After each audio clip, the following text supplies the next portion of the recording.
এসেছি। বলেছিলাম না, যার যা পাওনা সেখানে গিয়ে মিটাবো। তেজা পাঠান, তোকে মারতে চাইলে এতদিনে তোর মৃত্যু বার্ষিকী পার হয়ে যেত। ওই পিস্তল বইয়া চালাম, টিপ দেই নাই। তেজা পাঠান খাঁচার বান্দরে মারে না, সময় মতন টিপ দিমু।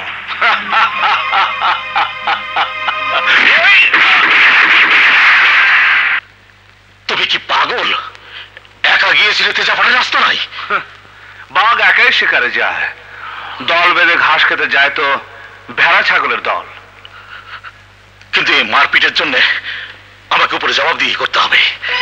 হ্যাঁ করবেন, কিন্তু আমার ব্যাপারে কি করেছেন? তেজা পাঠানের লোকজন আমার উপরে হামলা করেছিল, জেলে গিয়েছিলাম আমি। তার কি প্রতিকার হয়েছে? Yes yes, you are right.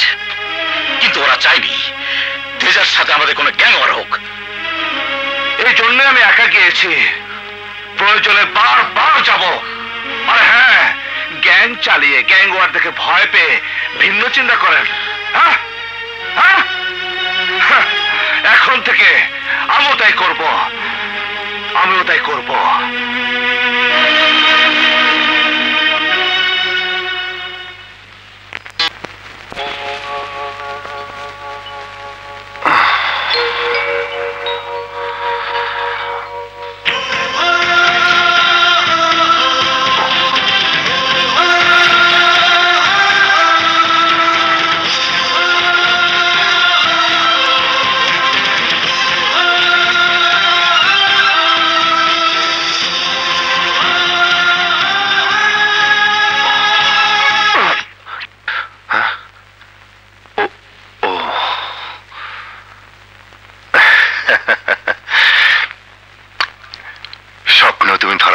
দিনা,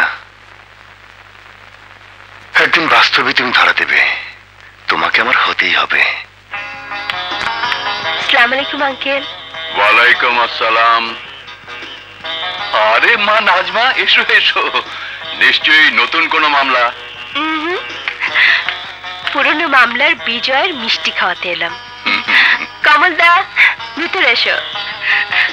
আদাব স্যার। আদাব আদাব। আবারও মিষ্টি?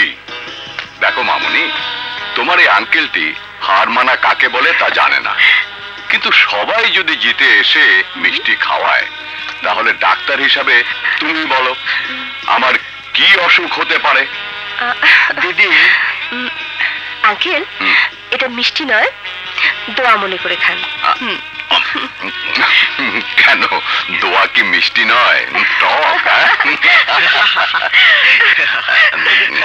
মা নাজমা, বরাবর তো অন্যের ভাবনায় ভেবে গেলে, এবার নিজের জন্য চিন্তা করো মা।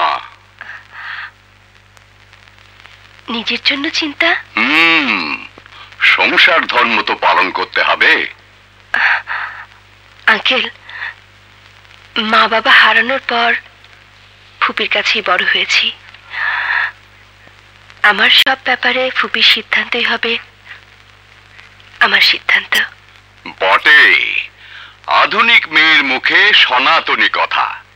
কথাটা আমার খুব ভালো লেগেছে। বাহ বাহ বাহ। তাহলে তোমার ফুপির সাথে